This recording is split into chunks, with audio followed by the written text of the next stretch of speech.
Well, the Inyo County Board of Supervisors will once again discuss cannabis ordinances. Going to be holding a special workshop at its Tuesday, December 5th meeting to review updated versions of draft proposed ordinances regulating commercial cannabis activity. Workshop timed item 11 o'clock at the board chambers in the County Administrative Center. We just love to say adjacent to the historic county courthouse in Independence.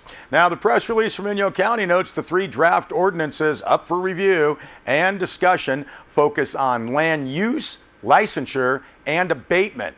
They were first unveiled during a workshop earlier this month, or early in November. Now, the board and staff collected extensive public feedback at that time. Additional input was gathered during a series of community meetings held in November. Now, updates were made to the draft ordinances based on the comments received and will be presented Tuesday, along with another opportunity for the Inyo County Board of Supervisors as well as public input. Board will also be asked to potentially direct staff to begin the formal ordinance adoption process, which will include additional public hearings. Draft ordinances, agenda request form with the staff report. See that on the Inyo County website, inyocounty.us. Well, Deb Murphy filed this report for Sierra Wave Media, noting that at last Monday's Bishop City Council workshop, there was a focus on a proposed property value protection ordinances, but the civilians who addressed the council came up with other ways to solve the issue of far too many vacant storefronts in the downtown core. Bishop City Administrator Jim Tatum and Associate Planner Elaine Kabala explained the city's concept of an ordinance was not punitive, rather a way to encourage property owners to do something to erase a semi-blighted look to downtown. Now, according to Elaine Kabala, 22 storefronts are vacant on Line, Warren, and Main Streets. 14 of those are actively for sale or rent. The balance seem to be used for storage. Most were owned by local residents. Now, Kabala summarized those vacancies. Some were in good condition, but unrealistically priced. Others were too big or in bad shape. The old Main Street Kmart site accounted for almost half of the 130,000 square feet of empty space. Plus, the lease is protective of Vons, the owner.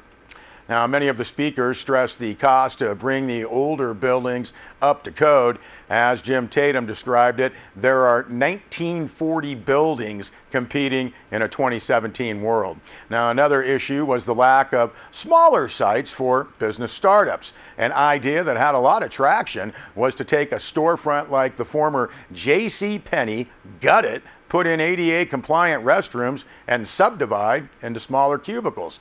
Amanda Cavanis of Naked Imagination, an outdoor focused t-shirt business, does all her selling online, but the idea of a 100 square feet plus cubicle was appealing. The size of some of the available spaces are intimidating and challenging, she said. The square foot rate is reasonable, but the size puts the location out of range. Now, Gigi Dejean and several others involved in the arts like the idea of developing a showcase for artists. A former ballet instructor who taught through the city's Parks and Recs program, Dejean, full disclosure, has worked here and still works at Sierra Wave Media, explained that other teachers were fighting for space to conduct their classes. One solution was for the city to lease downtown space so activities and classes could be expanded. A third business owner, Cindy Meinke Scherner, looked into renting one of the currently vacant spaces, but the cost to bring the site up to code was prohibitive. Now, said Robin Bolzer, owner of Great Basin Bakery, the solutions won't come from a government ordinance. Ideas have to come to the community to survive. We have to get creative. Our pal Stan Smith of Pleasant Valley Associates suggested that the city take the workshop to the real estate, property owner, banking, and private investor communities. Jim Tatum said the intent was to hold additional workshop Is it important enough for those communities to come here, he asked. Now, following the public input, Mayor Pro Tem Karen Schwartz agreed the community could solve the problem. We have people with businesses, we have the space. There's just a disconnect, she said. We have to bring everyone together and come up with creative solutions. Next workshop scheduled for the Bishop City Council's January 8th meeting, and we thank Deb Murphy for that report.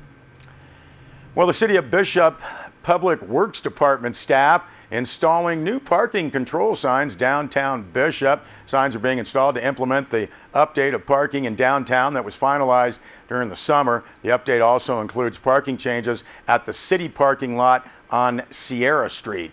Now, parking was updated to better serve customers and visitors in the very center of downtown Bishop and to address issues at the city parking lot on Sierra Street. Press release from the City of Bishop notes in downtown the changes mostly affect an increasing parking spaces designated to meet the Americans with Disabilities Act requirements.